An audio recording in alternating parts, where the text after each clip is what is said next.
Good morning, Madam Speaker. Last week, the chief actuary for the Center for Medicare and Medicaid Services, CMS, issued a troubling report.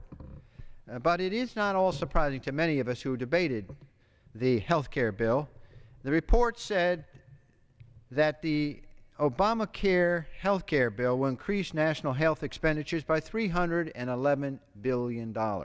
That's a deficit. During the debate, many of us said on the House floor that this bill will increase the deficit and expand federal powers. I'd like to take a few minutes to outline some of the problems with the bill that's coming to the fore by government officials pointing out that these are the problems. First of all, obviously increases the deficit.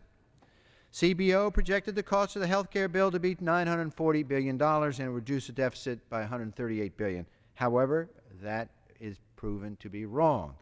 There are budget gimmicks in place, and it is unlikely that Congress will keep those gimmicks in place. For example, the bill assumes a 21% cut to Medicare's physician reimbursement rate will stay in place. This won't happen. New taxes and mandate will create economic hardship. Businesses will be forced to buy health insurance for their employees or pay a tax for every employee. This will place businesses into a very difficult position, cutting workers, reducing wages, or prevent companies from growing larger if they wish to avoid these costly penalties. With 10% unemployment nationwide, is this the right time to create a disincentive for a company to hire more workers? Expanding a broken entitlement creates more problems, not real solutions. For example, in 2014, Medicaid will be expanded to all individuals making less than 133% of the federal poverty level. Half the people covered under the health care bill will be covered because of Medicaid. Unfortunately, most doctors do not participate in Medicaid because the reimbursement rate is far less than the private sector and less than Medicare. So where are these 16 million people going to go to get health care? It bankrupts state budgets through Medicaid expansion. With 16 million new individuals enrolled into Medicaid, states will be on the hook for more Medicaid spending.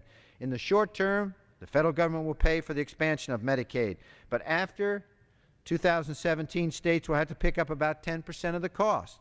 Many states do not have the ability to do this. They'll make it more difficult for them.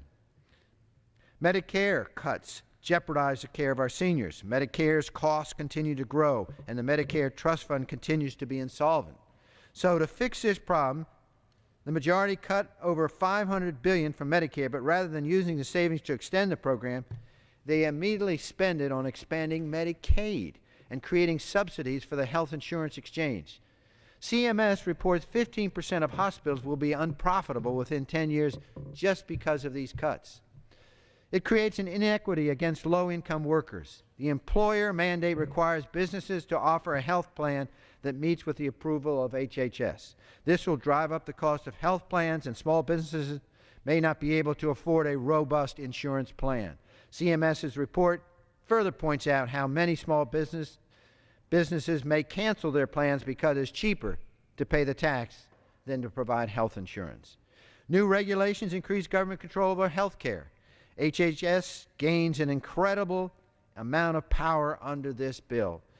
They will now have the power to dictate insurance policies, prices, regulate the insurance market, and control benefits offered in your health care plan.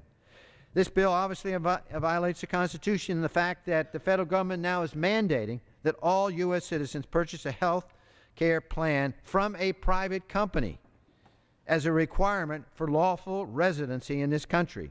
This is an unprecedented extension of federal power, and this is only the beginning. The health care bill was so big and so complex that now we are only learning about the problems and flaws in the law, such as the treatment of veterans' health plans or weakening the Medicaid program for new lawsuits from trial lawyers.